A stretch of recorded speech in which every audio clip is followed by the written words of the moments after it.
Hello everybody, आज हम फिर से आपके सामने एक और बहुत ही इंपॉर्टेंट टॉपिक लेके आए हैं डायरेक्टिंग चैप्टर का। आज का जो टॉपिक है वो टॉपिक है लीडरशिप स्टाइल। जी हाँ, आज का टॉपिक है लीडरशिप स्टाइल। इससे पहले हम लोगों ने लीडर और difference between manager and leader इस टॉपिक को कवर किया है। आज का टॉपिक बहुत ही ज़्यादा इंपॉर्टेंट है बच्चों, और इस टॉपिक से बोर्ड एग्जाम्स में बहुत चांसेस है कि एक दो क्वेश्चन जरूर आ जाएं। तो ये इस टॉपिक को आपको बहुत सीरियसली लेना है। तो आइए बिना टाइम वेस्ट किए स्टार्ट करते हैं आज का टॉपिक लीडरशिप स्टाइल। देखिए, लीडरशिप स्टाइल क्या होता है। स्टाइल बताने से पहले थोड़ा सा हल्का सा रिवाइंड। पिछली वीडियो में हम लोगों ने व्हाट इज लीडर पढ़ा था। Leader is one who influence the behaviour of others. औरों के बिहेवियर को इन्फ्लुएंस करता है, प्रभावित करता है लीडर, ताकि वो लोग किसी गोल को अचीव कर सके मिल करके। लीडर होता है और जो लोग उनको फॉलो करते हैं वो फॉलोअर कहलाते हैं। लेकिन हर लीडर को अपने फॉलोअर से काम कराने के लिए अलग अलग लीडरशिप स्टाइल दिखानी पड़ती है। अब यहाँ पे सवाल उठता है कि लीडरशिप स्टाइल क्या होता है। तो ये देखते हैं व्हाट इज लीडरशिप स्टाइल। देखिए, leadership style refers to leaders behaviour. देखिए यहाँ पे क्या है, स्टाइल का मतलब क्या हुआ। लीडरशिप स्टाइल का मतलब लीडर किस तरह से बिहेव कर रहा है, उसका बिहेवियर कैसा है। अच्छा, ये बिहेवियर किसके ऊपर डिपेंड करता है। जो इसका बिहेवियरल पैटर्न है, जो लीडरशिप स्टाइल में जो लीडर का बिहेवियरल पैटर्न है वो किसके ऊपर डिपेंड करता है। एक लीडर के एक्सपीरियंस के ऊपर, एक लीडर के फिलॉसफी के ऊपर, उसकी वैल्यू सिस्टम के ऊपर, वो कैसा सोचता है, उसका थॉट प्रोसेस कैसा है, उसके विचार में क्या सही है क्या गलत है, किस तरह से काम करवाना चाहिए, वो क्या सोचता है, वो उसका बिहेवियरल पैटर्न है। तो वो जिस बिहेवियर के साथ काम करता है वो उसका लीडरशिप स्टाइल है। अब उसका बिहेवियर किसकी वजह से बनता है, उसके एक्सपीरियंस के ऊपर, उसकी लाइफ फिलॉसफी के ऊपर, उसकी वैल्यू सिस्टम के ऊपर, वो क्या सोचता है उसके ऊपर डिपेंड करता है। अब हुआ क्या, मेनली बहुत सारे ऑर्गेनाइजेशंस में लीडर कौन सा स्टाइल अपनाए ये मेनली इस बात पे निर्भर करता है कि उसके फॉलोअर कैसे हैं ऑर्गेनाइजेशन में, उसका ऑर्गेनाइजेशन कैसे सिस्टम में वर्क कर रहा है, उसके फॉलोअर किस टाइप के हैं। देखिए, होता क्या है, मेनली जो भी लीडर होते हैं वो एक्चुअली डिपेंड करता है टाइम टू टाइम। कोई भी स्टाइल लीडरशिप का अपना सकते हैं, कोई भी लीडरशिप का स्टाइल वो अपना सकते हैं, बट एक कोई स्टाइल होता है जो उनका मेन तरीका होता है। जैसे कि हम हैं, हम कभी खुश भी रह सकते हैं, हम कभी गुस्से में भी रह सकते हैं, हम कभी म्यूजिक मूड में भी रह सकते हैं, पर एक मेरा स्टाइल है हमेशा हंसते रहने का।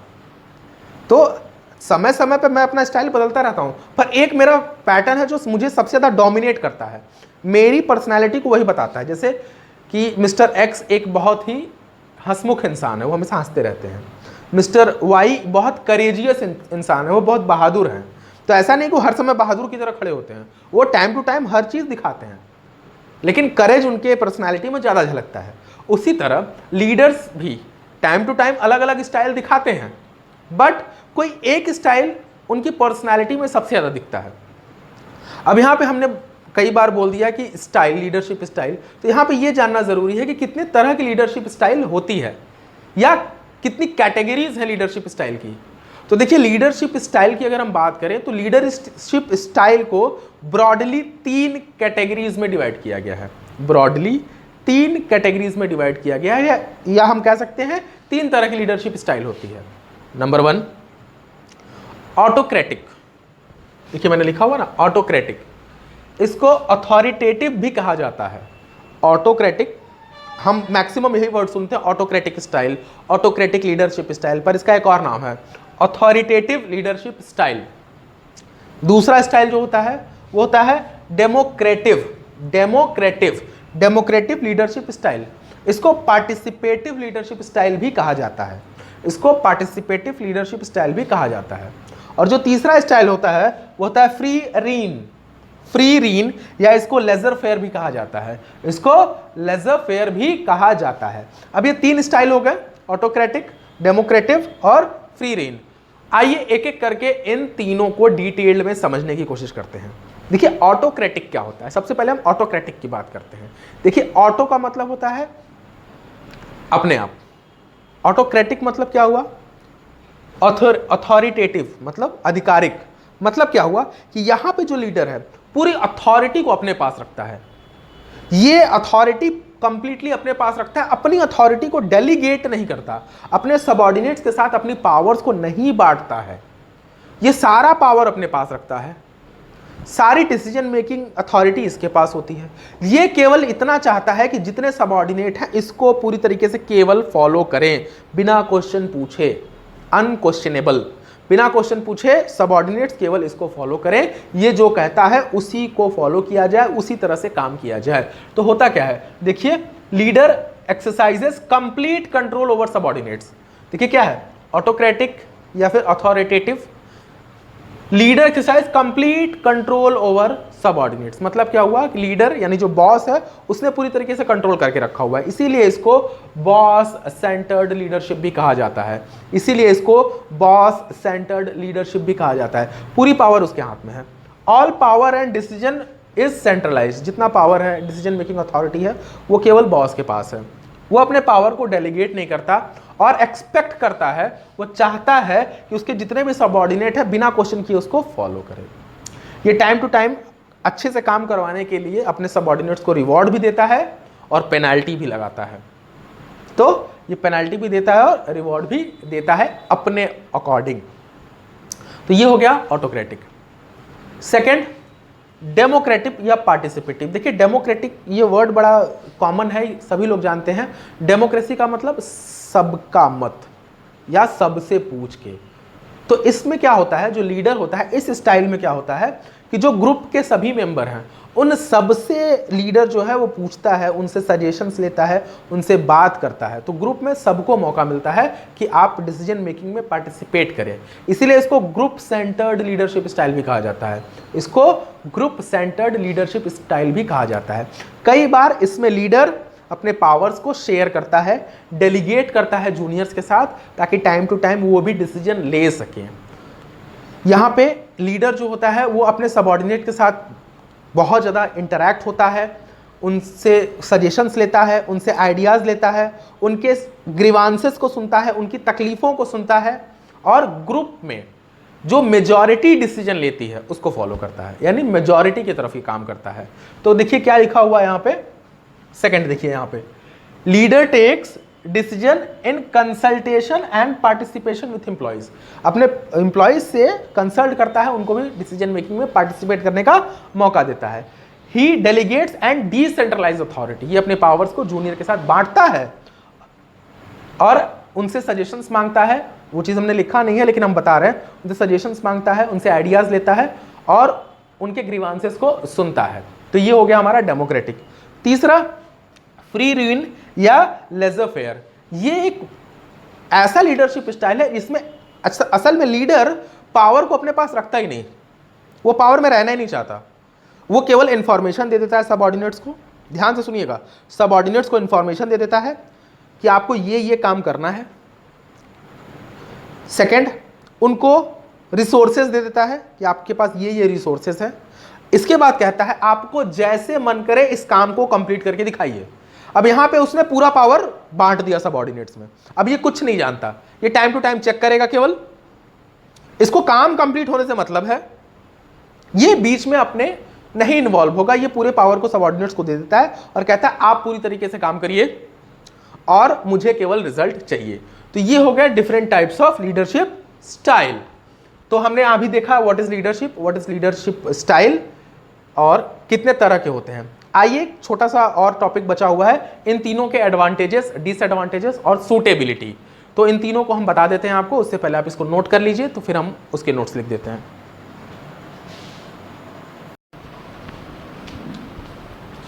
देखिए यहां पे हमने लिख दिया है ऑटोक्रेटिक के एडवांटेजेस, डिसएडवांटेजेस और सूटेबिलिटी, डेमोक्रेटिक के एडवांटेजेस, डिसएडवांटेजेस और सूटेबिलिटी। तो आइए एक एक करके देखते हैं कि ऑटोक्रेटिक के क्या एडवांटेजेस, डिसएडवांटेजेस, सूटेबिलिटी हैं और डेमोक्रेटिक के एडवांटेजेस, डिसएडवांटेजेस और सूटेबिलिटी वन बाय वन। देखिए ऑटोक्रेटिक का मतलब मैंने अभी बताया था कि जब लीडर सब कुछ अपने हाथ में चाहता है। तो ऐसी संस्था में अगर लीडर सब कुछ ऑटोक्रेटिक स्टाइल से कर रहा है तो यहाँ पे उसको एक फ़ायदा मिल जाता है कि यहाँ डिसीजन मेकिंग में उसको किसी और से अब कंसल्ट करने की ज़रूरत नहीं है। अब वो डिसीजन मेकिंग अगर कर रहा है तो देखिए, डिसीजन मेकिंग में अगर उसको किसी से कंसल्ट नहीं करना है तो सबसे पहला एडवांटेज उसको मिलता है कि यहाँ पे डिसीजन मेकिंग बहुत क्विक हो जाती है। तो ऑटोक्रेटिक का पहला एडवांटेजेस है कि यहाँ पे लीडर जो है डिसीजन बहुत जल्दी बना सकता है, तो क्विक डिसीजन मेकिंग हो जाती है। सेकेंड इंपॉर्टेंस यहाँ पे ये मिलता है लीडर को कि लीडर यहाँ पे काफ़ी सेटिस्फाइड होता है, उसका खुद का मोटिवेशन काफ़ी हाई हो जाता है। देखिए यहाँ पे मोटिवेशन हम लीडर की बात कर रहे हैं, लीडर मोटिवेटेड होता है क्योंकि उसको पता है कि वो अपने अकॉर्डिंगली ऑर्गेनाइजेशन को चला रहा है, सबऑर्डिनेट्स को उसके अकॉर्डिंग ही वर्क करना है। तो यहाँ पे लीडर के अंदर एक सेटिस्फैक्शन की भावना आ जाती है और वो काफ़ी मोटिवेटेड होता है और अच्छे से वर्क करता है। नेक्स्ट है कि अगर लोअर लेवल पे अगर आपके कंपनी में एम्प्लॉयज़ ज़्यादा सक्षम नहीं है, ज़्यादा कॉम्पिटेंट नहीं है, उनके पास ज़्यादा एबिलिटी नहीं है वर्क करने की, तो ऐसी कंडीशन में वो हर बार डिसीजन मेकिंग में इन्वॉल्व नहीं हो सकते। तो ऐसी कंडीशन पे लीडर का काम हो जाता है कि वो सब कुछ डिसीजन मेकिंग करे, सब कुछ खुद से डिसीजन ले। तो जहाँ पे आपके एम्प्लॉयज़ लोअर लेवल पे ज़्यादा कॉम्पिटेंट नहीं होते हैं, वहाँ पे भी ऑटोक्रेटिक स्टाइल ऑफ लीडरशिप बहुत काम आता है।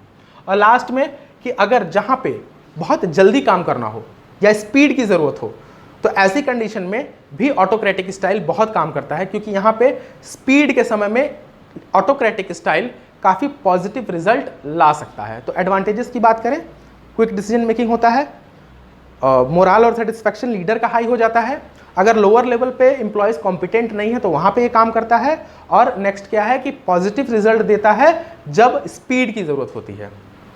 लेकिन डिसएडवांटेजेस भी इसके होते हैं। डिसएडवांटेजेस क्या क्या होते हैं ऑटोक्रेटिक के? सबसे पहला कि जो सबऑर्डिनेट्स होते हैं उनके अंदर फ्रस्ट्रेशन आ जाती है, क्योंकि वो अपने मन से काम नहीं कर सकते हैं, तो उनका मोराल भी कहीं ना कहीं डाउन हो जाता है।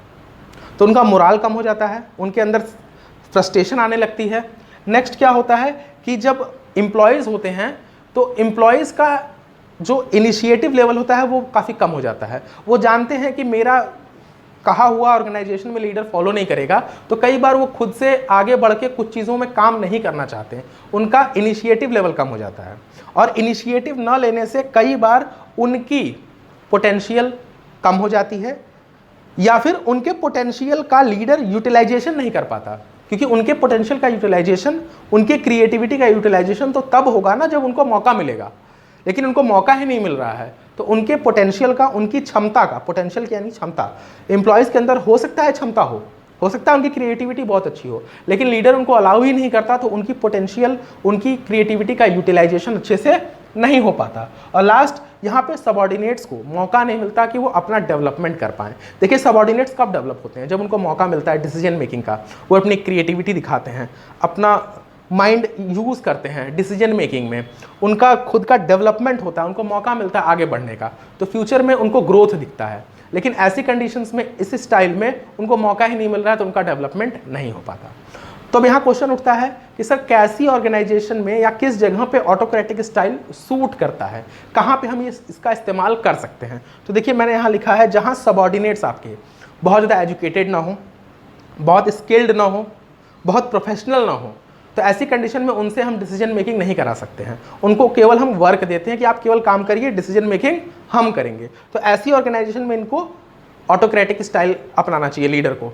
नेक्स्ट क्या होता है? जहां कंपनी ये फॉलो करती है कि सबऑर्डिनेट्स के साथ अगर हम स्ट्रिक्ट रहेंगे, फियर की पॉलिसी अपनाएंगे, या फिर हम उनको पनिशमेंट की पॉलिसी के साथ काम करने के लिए बोलेंगे कि अगर आप काम नहीं करेंगे तो आपको पनिशमेंट मिलेगा, जब एम्प्लॉयज़ को डरा के काम कराना होता है, तो ऐसी कंडीशन में ऑटोक्रेटिक स्टाइल बहुत काम करता है। और नेक्स्ट क्या होता है? जहाँ पे लीडर चाहता है कि वो डोमिनेट करे, अगर उसकी डोमिनेंस चाहिए उसको कि हम डोमिनेट करें, तो ऐसी कंडीशन में भी ऑटोक्रेटिक स्टाइल बहुत सूट करता है। आते हैं डेमोक्रेटिक यानी ग्रुप सेंटर्ड या पार्टिसिपेटिव। देखिए पार्टिसिपेटिव में क्या होता है कि डिसीजन मेकिंग का मौका भी सबऑर्डिनेट्स को मिलने लगता है। तो सबसे पहला इसका एडवांटेज क्या होता है कि सबऑर्डिनेट्स का मोरल हाई हो जाता है, उनको जॉब सेटिस्फेक्शन मिलने लगती है। देखिए ऑटोक्रेटिक में क्या था, लीडर को जॉब सेटिस्फेक्शन मिलता था, उनका मोटिवेशन मोरल हाई होता था।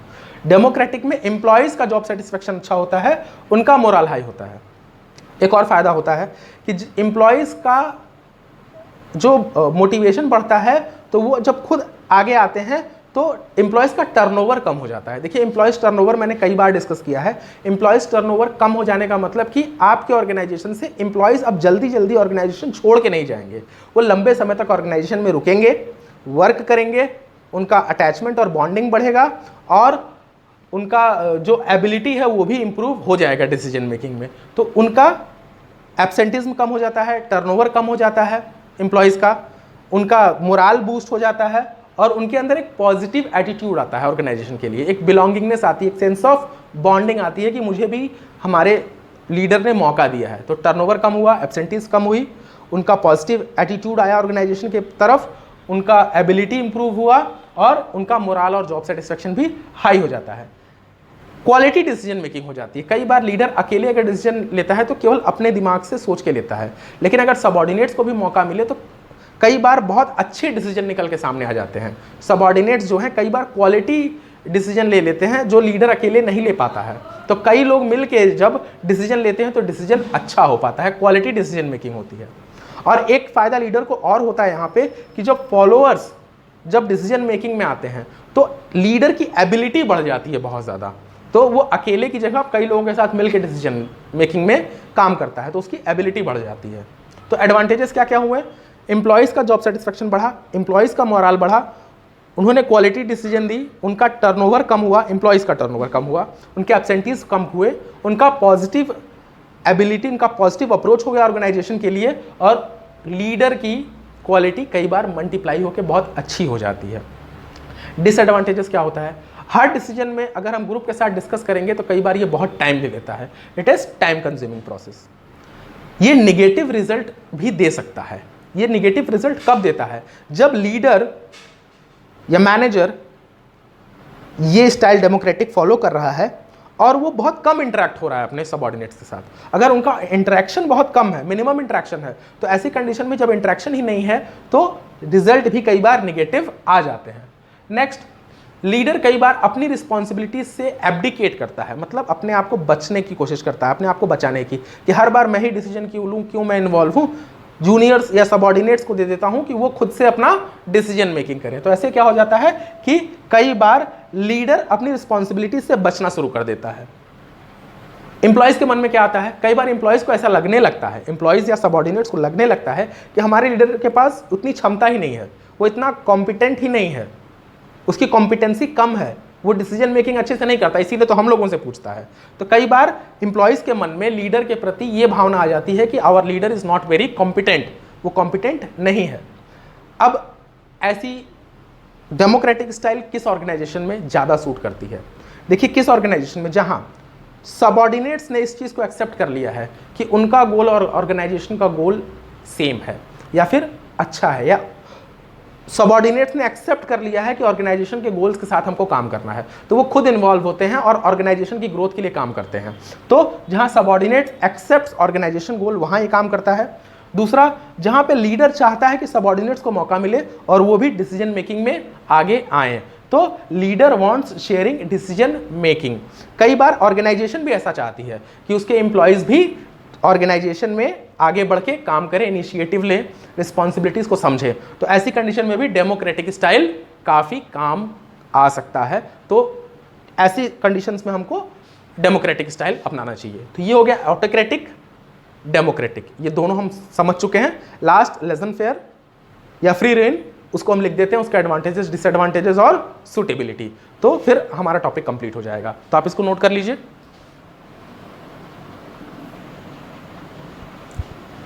आइए देखते हैं फ्री रेन या लेजन फेयर।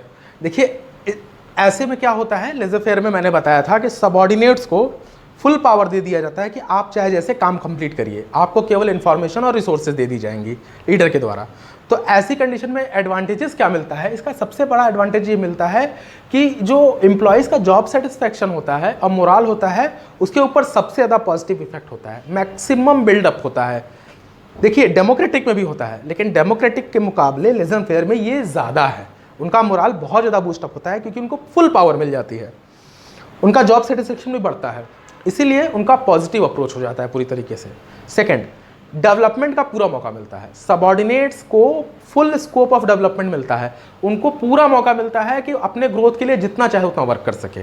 वो फुल ग्रो के लिए अपना काम करना चाहते हैं। ऐसे में और क्या होता है कि एम्प्लॉयज़ की जो कैपेबिलिटीज़ होती है, उनकी जो क्षमताएं होती हैं, पोटेंशियल जो है, उनके अंदर जो कैपेसिटी है, उसका भी कंपनी फुल यूटिलाइजेशन कर पाती है। तो देखिए हुआ क्या, पहला एडवांटेजेस कि positive effect in job satisfaction and moral of employees. Second, maximum scope of development of employees. देखिए इसमें सब कुछ एम्प्लॉयज़ के लिए हो रहा है। और लास्ट क्या है कि जो एम्प्लॉयज़ की पोटेंशियल और कैपेसिटी है या उनकी कैपेबिलिटीज़ है, इसका मैक्सिमम यूटिलाइजेशन या फुल यूटिलाइजेशन हो सकता है, क्योंकि उनको पूरा मौका मिलता है कि आप अपने मन से काम करिए।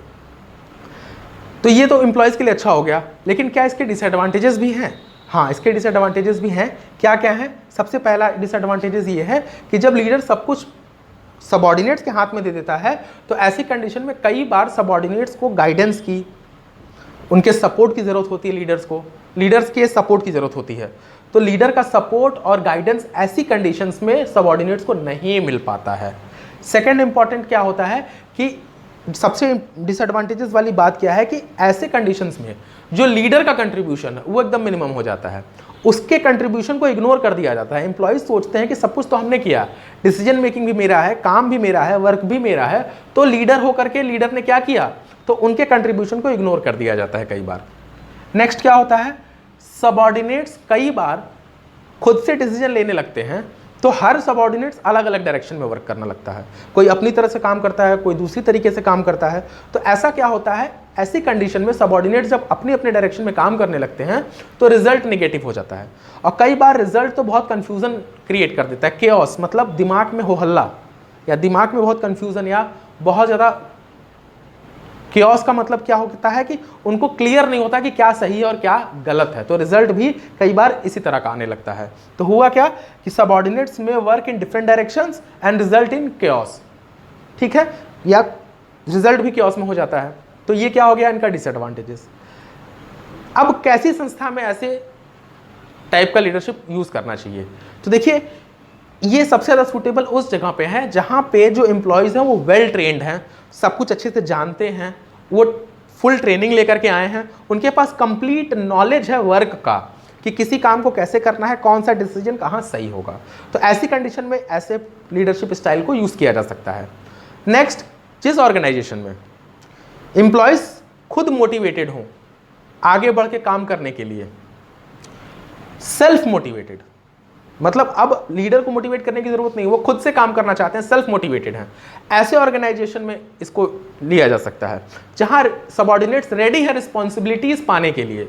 ऐसी ऑर्गेनाइजेशन में भी हम फ्री रेन या लेजर फेयर का इस्तेमाल कर सकते हैं। तो आज हमने कौन कौन से टॉपिक्स पढ़े, टाइप लीडरशिप स्टाइल क्या होता है, कितने तरह के लीडरशिप स्टाइल होते हैं, इन सब के एडवांटेजेस, डिसएडवांटेजेस और सूटेबिलिटी। बहुत इंपॉर्टेंट टॉपिक है, एग्जाम में जरूर क्वेश्चंस आते हैं इनसे, इसलिए प्लीज़ बार बार इस टॉपिक को अच्छे से देख के समझ लीजिएगा। केस स्टडीज़ भी इससे आता है। ऐसी वीडियोस अगर आप और चाहते हैं तो हमारी वीडियो को लाइक करिए, हम मोटिवेटेड होते हैं और वीडियोस बनाने के लिए। फिर भी कोई कन्फ्यूज़न अगर आपको इस टॉपिक्स में है तो आप कमेंट सेक्शन में हमसे पूछिए, हम पक्का उसका आंसर देंगे। आपके कमेंट करने से हमको पता चलता है कि आपको टॉपिक्स कितना क्लियर हुआ है। चैनल पे नए हैं तो चैनल को सब्सक्राइब करिए, सब्सक्राइब करके बेल आइकॉन पे ऑल का नोटिफिकेशन ऑन कर दीजिए ताकि हम जब भी कोई वीडियो डालें तो आप तक नोटिफिकेशन पहुंच जाए। वीडियो को अपने दोस्तों के साथ जरूर शेयर करिए ताकि वो भी इन टॉपिक्स को अच्छे से समझ सकें और बोर्ड एग्जाम्स में अच्छे नंबर पा सकें। आगे के टॉपिक्स के लिए इंतजार करते रहिए, तब तक पढ़ते रहिए। Thank you very much.